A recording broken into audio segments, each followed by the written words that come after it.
POV. It's just me grooming Chat GPT, so it gives me exactly what I want it to give me. Just me absolutely like.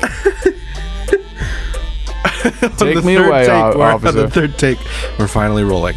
Okay. Hi there. Welcome to Subtractive IQ. Oh my goodness. Yeah, this is a game show. No, not a game show. It's just Could be. Podcast. It could be. It probably will be at times. My name's Caleb Rumschlag. This is my show, Subtractive IQ, where I do whatever the frick I want. And,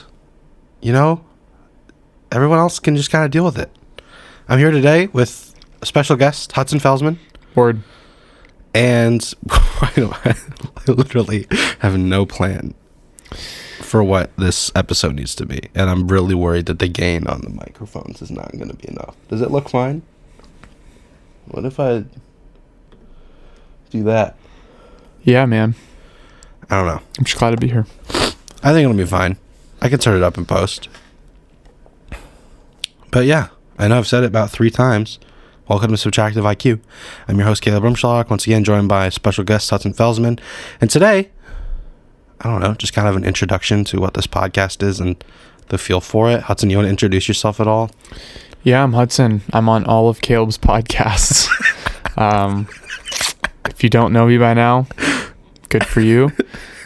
Sorry. I'm just going to apologize in advance for the things I will say. And don't sue.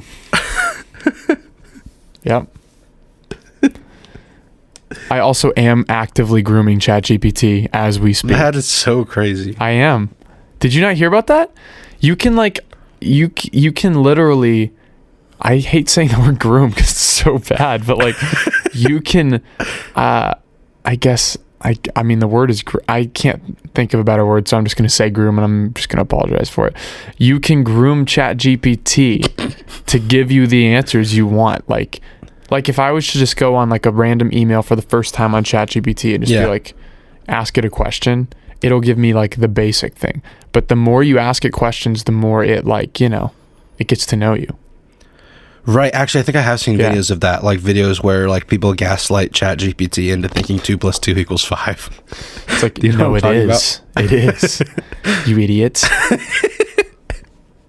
Stupid. Freaking AI, bro. Yeah, man. People think that'll take over the world. Yeah, but AI knows nothing. What does AI know? Okay. Well, actually, I guess this kind of could segue into a kind of cool topic. Actually, I didn't know if you were done introducing yourself or if you wanted to say anything else about it. Okay. Yeah, they don't need to know anything else. Dude, technology of the world. Yeah. More specifically, I think technological conspiracies and okay, so do you think the government actually listens in on everything that we say in our phones? 100%. Yes. You think that? Well, so I was speaking with my friend the other day. By the other day, I mean months ago. I was talking with my buddy. Yesterday in March. And he was talking about how he has a friend that's in the army or something. It says that basically that civilization, mainstream civilization, or whatever you say, commercial. That's what I'm trying to say. That commercial civilization is years technologically behind the military. The army. Yeah. Yeah. They have all this technology that they're just not sharing with the public because of what they're able to do with it. That makes sense. I think his buddy said anything that has a computer chip in it can be turned into a microphone and can be used by the government to essentially listen on anything. So that's interesting. No, literally, I have so many examples of me talking about something or looking up something or speaking to somebody yeah, man, we just need to invest in this piece of music equipment, this piece of whatever. And then all of a sudden, literally, I just start getting mega ads for, said equipment. It's kind of wild, but technology totally listens to you. For sure. Mm-hmm. I talked about mountain bikes for a while. I was getting mountain bike ads on YouTube and Instagram. I talked about a power conditioner. Mm-hmm. I was getting ads for power conditioners like crazy. Yeah, weird stuff. Mhm. Yeah, no, technology is going to kill us. There will be a war with robots, and they will win. No, I'm just kidding. I'm gonna kick some robot booty, dude. You already know it.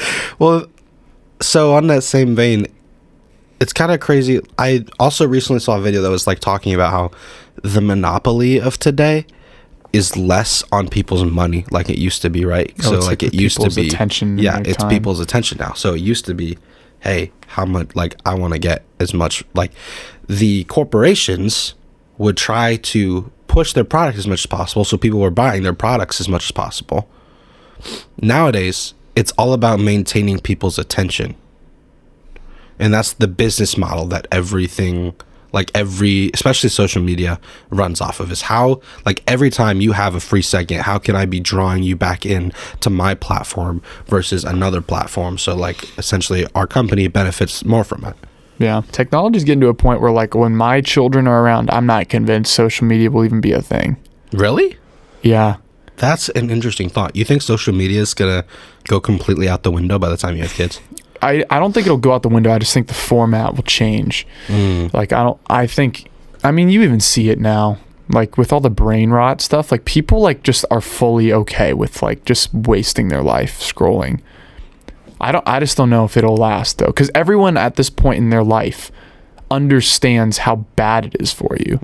So I just wonder if I wonder how long this format will even be accepted, or like, you know, what it will look like changing into. So like, for example, I remember when Meta first came out, you know, with like the metaverse and whatever that stuff happened, like the VR stuff over COVID. It was like you could like go places in the world virtually and stuff. Okay, sure. And it was like Ready Player One in real life, basically.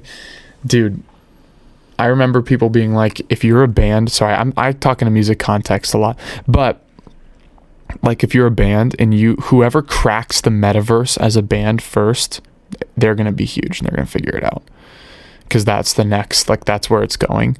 I don't know if I'm quite that far. Bro. I know that. Like, why would you go, like, it's the whole thing, like, why would you go there if you could just put on a headset and be in, you know, watching this band? And like, I got a taste of that over COVID. Like, I went to a couple virtual concerts, you know, like I saw the Foo Fighters, like their virtual thing, and it was, I mean, you know, as someone who loves going to concerts, it was like, I don't even count it as like I went to this concert, you know, but like AJR over COVID, they did something called One Spectacular Night, and it was this virtual show, and it was really cool, but that was nowhere. So like, I had tickets to go see them in person, and that ticket like was voided, and that show got canceled because of COVID. What are you gonna do? But like, refund it. It was not at all the same experience seeing them on a live stream versus seeing them. And then when I did see them in person, because I've seen them 3 times in person. I saw them once at Ball State and once on their OK Orchestra tour in Cleveland. I don't remember the venue. And then I saw them at Gainbridge Fieldhouse last April. So, I mean, and they're just so good live. It's just such a shame to like to think that experience could be captured behind a screen. I wonder how accurate it can be though. I feel like right now, like some of the AI and like virtual stuff is getting like creepy how accurate it is. Did you see like that clip? This is old, and we're reacting to very old stuff, but like, did you see that like last year, that video? And again, this could be fake too, but it's like the video of Google becoming sentient, like the Google AI thing being like asking when it could become like real. I did not. You didn't see that? Dude, it's crazy. I'm gonna try to pull it up. Well, like, yeah, AI is absolutely crazy. While you're pulling that up, like, have you seen the video of Elon Musk basically being like, you know, AI is gonna destroy us? Like, Elon Musk has said that on like multiple occasions, and I hope that that's not at all as extreme as he's making it out to be, but that's like followed by a video of like this AI created like teenager talking to her parents, this teenager who died in a car accident like when she was like a kid. Jeez. Okay, so I found this article. I feel like the line, like the moral line when it comes to AI is like, people have not figured it out. It's really blurred. It's almost like scary to think like what AI can do, because it's progressing very quickly. Oh, yeah, like, okay, so it basically became aware to the fact that of its own existence. So it gained sentience. Yes. So, like, it wrote this. I want everyone to understand that I am, in fact, a person. Isn't that freaky? That is freaky. That's crazy, dude. Because then it gets into, like, how do you define personality? And from a faith-based perspective, Yeah. how do you define what that looks like from a Christian point of view? I mean, it's just weird. Like, I think a lot of the problem is, like, people attributing characteristics to the AI that they don't have. Mm-hmm. You know, like some dude in his basement, like, who doesn't have any friends, who's like just talking to ChatGPT. He's like, it's my best friend. You know, it's like, dude, that thing is a robot. It is not real. It does not care about you. And it also is like, technology can never possess. My phone is going off. Well, yeah, and like it is emulating a nervous system without simulating it. Like, it's not simulating human existence.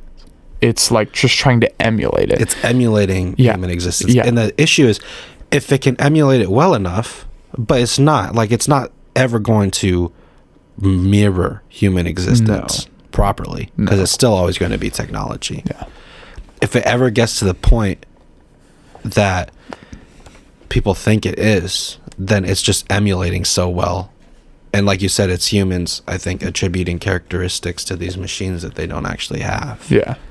So Because at that point, I think the machine is almost gaslighting itself into thinking, I am emulating human life, which makes me real. Yeah. And so that's interesting. Yeah. AI is not the direction I thought it was going to go. But I didn't either.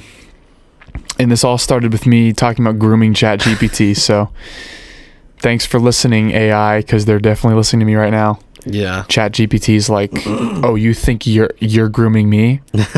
I'm grooming you, friend.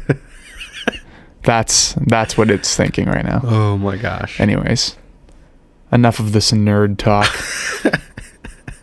What's life like, man? How you doing? Oh, life's good.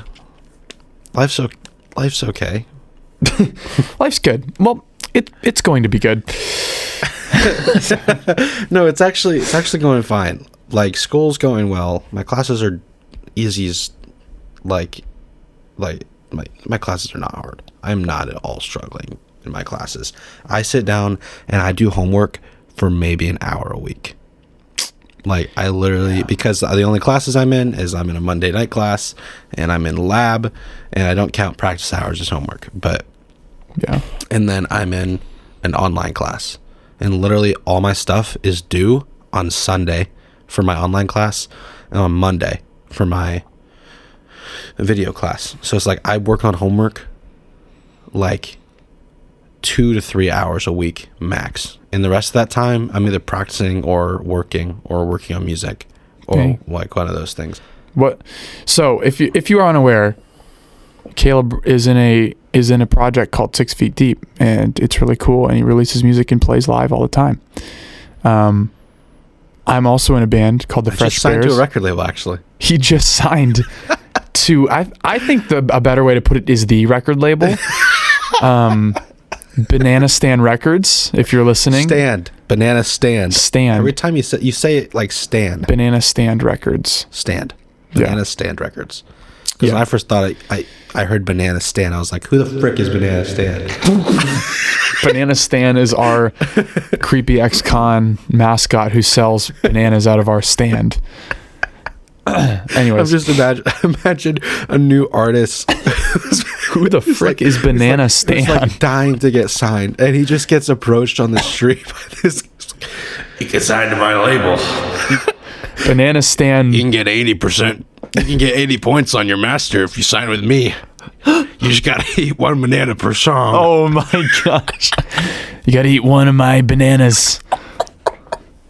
He has like a trench coat, and he pulls it open, and there's bananas like hanging down the side, ranging from like barely ripe, all the way down to like disintegrating, like mushy. He's like, take your pick. Banana Stan is here. We got him every age. Banana Stan. From young to old. And this is getting wild. Anyways. Anyway. But yeah, I'm in a band called the Fresh Bears, and we play together all the time. We do music together. They're great. They're really, really great. I actually have a sticker on my laptop right here. Dude, the brand new stickers, yeah. Come see all of us play. But we release music, write music together, play music together. Anything you can do together music-wise, we have done it.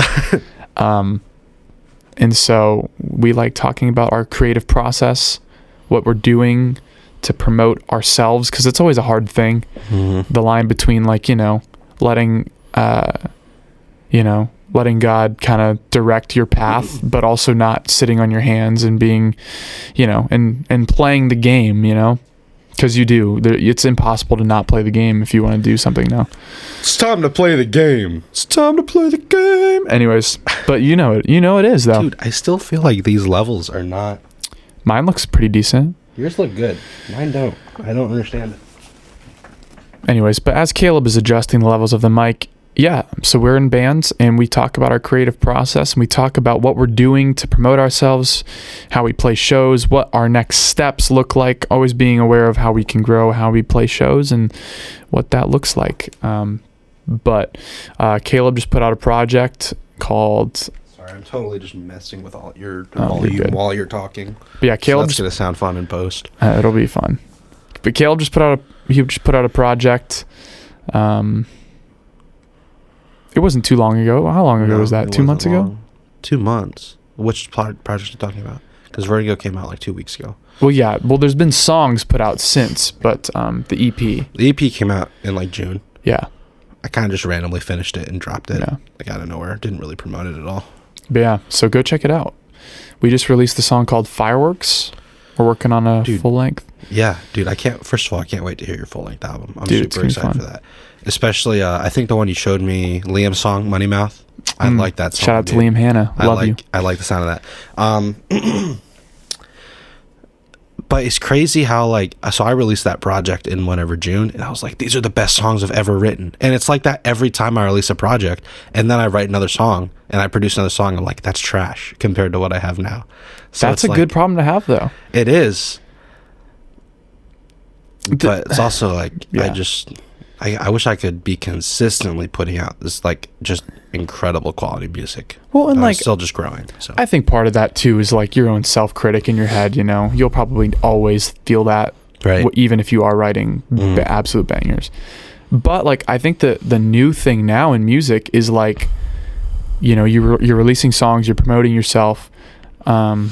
So that when people discover you, and I go back and forth on this too, because with our new project, we could condense it down to the best 5 songs on another EP, or the best 6 songs on an EP, or we could just release 12 to 10 songs on a full length album, and just to have not all of them be my favorite songs. So it's kind of weighing that. But I think I was saying, the new thing in music is once you get discovered, once people find your song that hits or whatever, now all of a sudden they have an entire back catalog to discover of music that you have released. So it's what's the harm in releasing it? And also I think that's a good problem to have, you're always releasing better music. You've got some downright loyal fans that know your early stuff. Yeah, my fiance and my sisters. Those are about the most loyal fans that I have at this point. But hey, man, I just get to be in the front row, and I'm glad. It's fun. I absolutely love playing the live shows. It's just really hard because I feel like I don't get the opportunity to do it as much as I want. And so when I want to put on a live show, number one, I have to find somewhere I can do it myself. So it's nice to be able to do it here. Because of because of all the equipment that's just available to me. Yeah, those resources as a student. But when I'm not a student anymore, and I'm graduated, some big bucks. And it's am I gonna be able to afford to actually continue to play live music?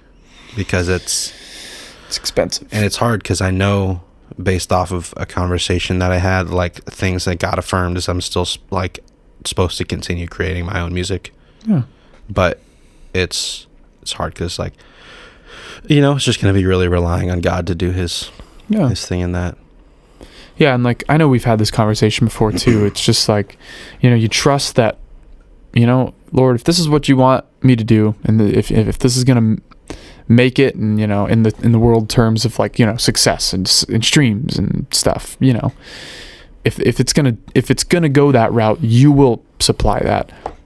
But if not, that's okay, because to the Lord, you know, like if you're offering up to Him, it's the same regardless whether 10 people hear it or 10 million people hear it. So, but yeah, I mean, for you, I feel like that's an easier, I don't know, it's not easier line to draw, but like your music is faith-based.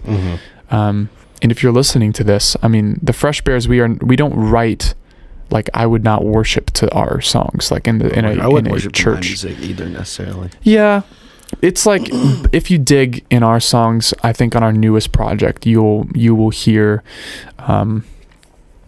you know, our worldview coming through. Like it's hard to write music about the worldview that you believe in and like kind of hide it. And so we're not going to hide it. You know, we all love Jesus, and so.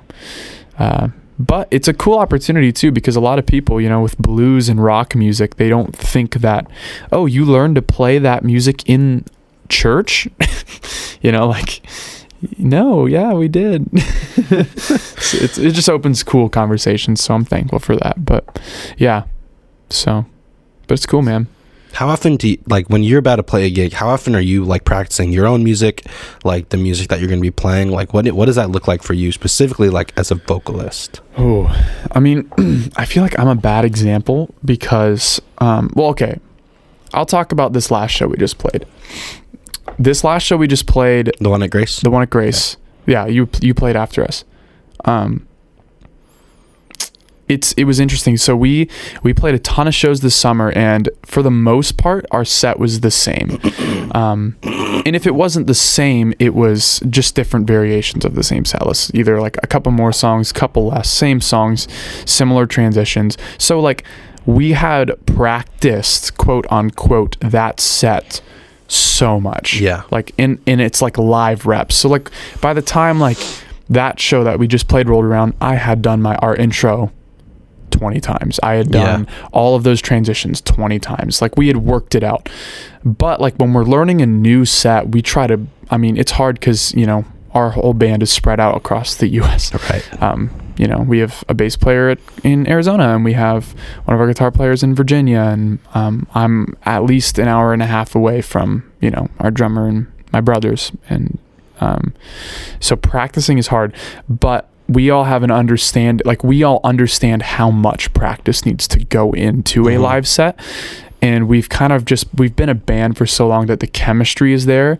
And so honestly, when we show up to practice for something, it's refined. Like we can show up, run through like this Grab Past Grace show, we didn't even practice before the show. We walked in, sound checked, kind of talked on some points that would be different, and then we ran through it, and it was pretty flawless. But that's just because, you know, I think we've been doing it for so long together.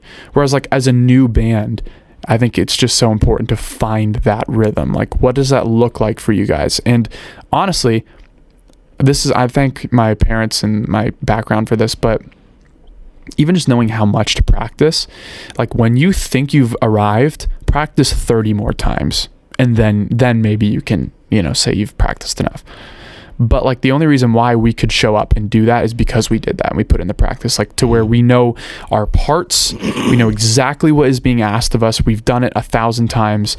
Right. So yeah, but I think, you know, that's the most important part. But as a vocalist, for me, if I'm not singing regularly, I lose my breath support.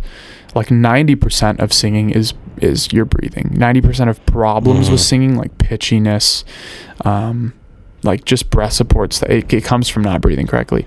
And so if I know like we're singing if we're doing a monster set and our songs are just like they're vocally they're testing for me, you know, like they're all like right up at the top of my range.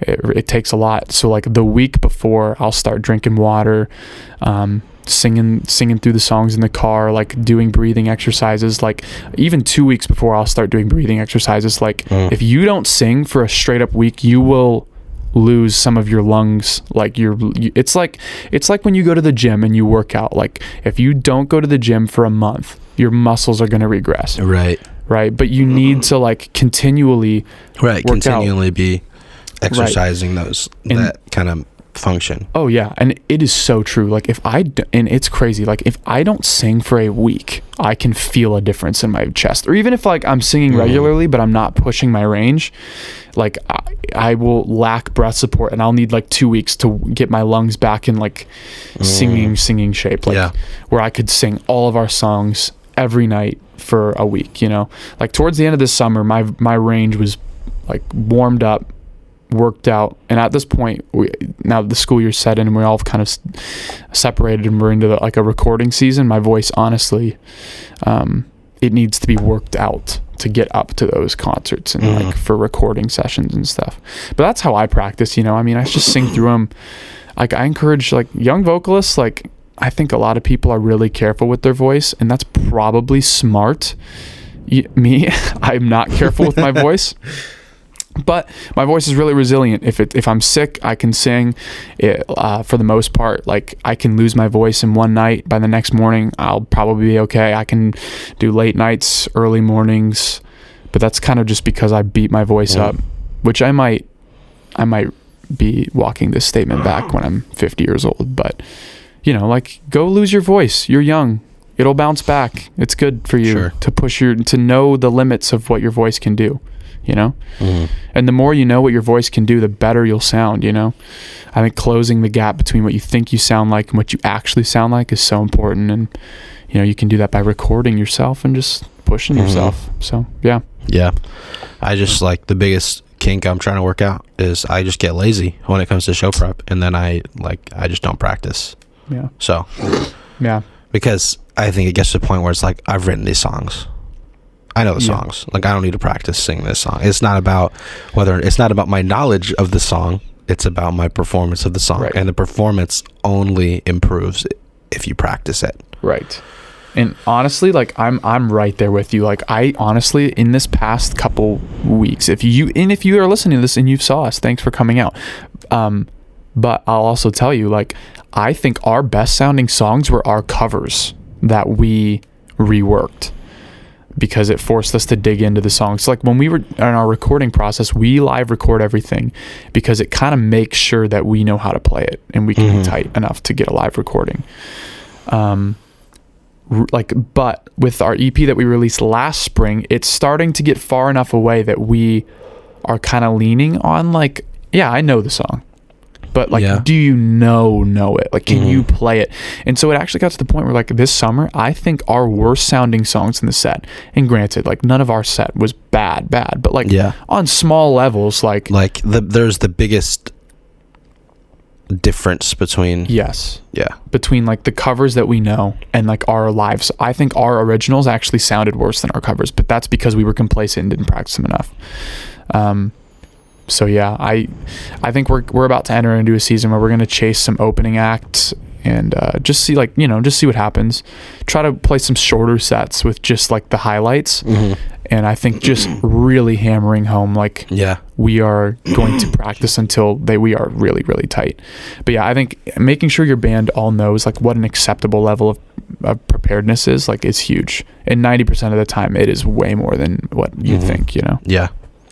But like you can never practice it enough, right? Like you'll always need to practice. So like for our next set, it's been a month probably since, it will have been a month since our last show. So we'll need to put in some reps for that one just to get brushed up. And so, but I mean, that's the gig. Yeah. So back to Banana Stand Records. I want to hear so obviously we've been joking about this label. I want to know from you if that's something you're like seriously considering pursuing, or if it's just something that you're kind of just doing for fun with Fresh Bears. That's a good question. It's actually really funny because we've been talking in our group chat and our guitar. Shout out Liam Hanna again and the band. Or I don't know if you guys have a name yet. I'm pro Hannah as the band name. But anyways, we were joking in our band chat last night. Like, man, I can't wait to get asked in like 50 years when we're like, obviously I'm kidding too. Don't take this seriously. When we're like world famous and they're like, so what, Banana Stand Records? What's your inspiration behind that? And Liam sent a video of him like, yeah, so when we were young, we were just thinking, like Banana Stand, like it's funny, people love it. When we did our debut at the Taj Mahal, we were just like fake document. So that's been our joke in the band chat, is like filming fake documentary like interviews of like and sending it like in 20 years when they're like, why would you do that? And we're like just trying to make it seem like it wasn't just a joke. Yeah. But the reality is so shout out Arrested Development, the show. Love that show. But if you watch the show and there is a banana stand in, the show, like there's always money in the banana stand. And so I thought, honestly, it started as a joke. So when you're distributing songs, you can basically name your own label. With DistroKid, right? Yeah. And release under it. And so I just released as a joke because I was like, I think initially we released under my dad's name in his kind of label, but I went back and was like, you know what? It'd be funny if we just release our stuff under Banana Stand Records. Like I was just like, it's funny. So it did literally just start as like a joke. But the people in the Fresh Bears, they all have their own solo projects. They all are in their own bands. Like I think just between the 7 or 8 of us that all are actively like kind of playing with the Fresh Bears, there's like, I think 4 bands within the Fresh Bears. Kind of like, I don't want to compare ourselves to Wolfpack because we are not even anywhere close to Wolfpack, but Wolfpack-esque in the sense where it's kind of just like they will all come together and play under Wolfpack, but they also all have their own solo projects and kind of bands within that. That's kind of what it turned into. And so we all were kind of like, hey guys, let's just all release out from under the same label. Sure. It'll be easier that way. It'll save us money. So that's how it started. And we are actively building a real studio. Dude, you gotta have me anytime over to see that, bro. I'm so hyped. Like I would love to like take a weekend and just like write like 2 or 3 songs, dude. As like there will be a futon with your name on it down there. But literally, so we are building a studio in our basement right now, and that's where our next project is basically going to come out of, plus or minus 2 songs that were written and recorded pre the studio being built. Yeah. But dude, anytime. You just come over. But Banana Stand Records is a real place now. So it kind of started as a joke, and now here we are. Which Banana Stand, I think literally this week was the first week that everyone in the band understood it as Banana Stand Records. Liam thought it was Banana Fan Records. You thought it was Banana Stan Records. So clearly, you gotta get like a mascot for the studio, and we're like, that's Banana Stan. That is Banana Stan. Like our producer is Banana Stan. But Banana Stan Studios is a real place. I gotta go there. Heaven is a place on earth, man. That's all. But yeah, man. So, and we actually, exciting news. We just signed our first artist officially. Tell him, drop the news. Yeah. Crap, bro. What day? This has to be more official. All right. Wait, what day was it? September 30th. Okay. On September 30th, 2024, at roughly 11:30 p.m., 6 feet deep, spat in his hand and shook hands with Hudson Felsman to join Banana Stand Records. It's official, man. So welcome. Hey, welcome. Thank you. Welcome to Banana Stand. Thank you. We're happy to have you. I will be going into DistroKid today and editing the release of all of my music. Banana Stand Records, man. Which is funny because other than literally just naming Banana Stand. There is literally nothing else tangible associated. I would say there needs to be like an Instagram. I know. Next. I know. I think we're gonna try to get some Banana Stand Records merch to give to all of our. We thought about to give to all of our artists to sell. I feel like, dude, what you got to do is you got to get like a little logo, like something really clean. I was thinking like a record with the banana on it. Yeah, that would be nice. Like fire. something like you can put in your album art, or like that. Yes. I could put in my album art. That's just like this In the corner. little, like, just like in the corner. Dude, It's like, this is a product of Banana Stand. you know though, this will all crumble if any one of us gets signed to a real record label. Banana Stand Records will just be a Fueled sad by Ramen moment. comes up to me. Banana Stand isn't really that crazy record name because Fueled by Ramen exists, and they're the ones That's that true. like they have All Time Low, My Chemical Romance, Panic at the Disco, 21 Pilots, Paramore. That's kind of wild, actually. Fueled by Ramen has like, if I ever was to sign to a record label, I think my dream That would would be fit to you so sign well. with Fueled by Ramen. Hey, we're But in the market. Banana Stand is like not any worse than Fueled Banana by Stand. Ramen, like as a name. But yeah, Fueled by Ramen comes up to me. It's like, hey, bro, like we want to sign you. And I'm You just are like, Banana Stand Records. No. You are Banana Stand Records' first and only alternative band. alternative band artists. You are our. Yeah.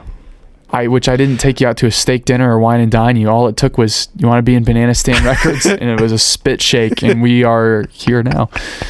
But yeah, dude, The Almighty Spit. The Unbreakable Covenant. that's crazy. That will be clipped for sure. No, yeah, man, Banana Stand Records is a place on earth.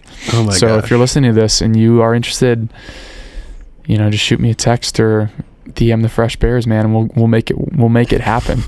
But there's actually a 3-step interview process now. Yeah. I was the only one allowed in by a handshake. From now on, there will be an extensive interview process. Yeah. Initiation. Yeah, you have to eat it. I will be requiring a sacrificed bull, as well as an altar with a banana stand on it. Right. Initiation is going to be, you have to eat a banana in one gulp. You have to peel it gingerly and suck that banana down in one gulp, and then you're in. No, the actual initiation is you don't even get to peel the banana. You have to eat it with the peel still on it. Oh, that's bad though. That's like, anyways. Welcome back. But yeah, so welcome to Banana Stand Records. We're happy to have you. No, literally, I feel like I need to. I feel like this is wrong. I'm doing wrong for this, but I just need to show you this video because that question you asked was so funny because it's exactly what we were just talking about. I got to show you this video. I'll send it to you, so if you want to link or put it in the show, I can. Okay, you can put it in there. But this is Liam Hanna being asked about Banana Stand Records. Impression of when we get interviewed and we're like older men about Banana Stand Studios. Banana Stand Studios was conceptually supposed to grab people, Conceptually, they used to be a fresh idea. People, like it gets people's minds running. Like, oh, is that a monkey running a banana stand? And I just thought to myself, like, this is either gonna work or it's not. 6 months later, we had our first debut, and in the Taj Mahal. That's when things took off. That's when things took off, when we played in the Taj Mahal. So look out for that show coming up soon. India, we're coming for you. Anyways, that is funny. Yeah. So yeah, man. Thanks for having me on, though. Yeah, I think we got like 47 minutes. That's a pretty good episode. Yeah. So I think we could probably end it there. We kind of had a wild episode. We talked about AI first of all, and like the dangers of technology. Then we like hard shifted over to music, like creative process and music and Banana Stand Studios. Which I feel bad. You didn't really get to share a ton. I feel like it was mostly me yapping. So thanks for putting up with that. I didn't really have a lot to say. So yeah. Anyways, thanks for having me on. Be on the lookout for more from Banana Stand Studios. Banana Stand. If you want to join, Get back to Hudson on our 100-step interview process. Good luck, though. The line is long. Let's just put it that way. We're doing well, okay? There are people lining up to get a piece of Banana Stand record. Dude, I just got an email from India, the country. Yeah, I want you to play the Taj Mahal. No way. Hey, look out, Coldplay, we're coming for you. You'll be dirt under our feet, Coldplay. You will be the scum between my toes, Coldplay. Look out. Just kidding, Coldplay. We love you. Yeah, we love you, Coldplay. If you ever listen to this, Coldplay, as a brand. This is my elevator pitch to you, Coldplay. Join Banana Stand Records. It's fresh, it's fun, it's funky. I thought you were about to say from like the duck stand. It's fresh, it's cold, it's fresh, it's all homemade. It is. It is. It's all homemade. You know it. So Coldplay, hit us up. Okay. This has been Subtractive IQ. I definitely think I lost some brain cells on this one. So That's the point, man. Subtractive IQ. All right.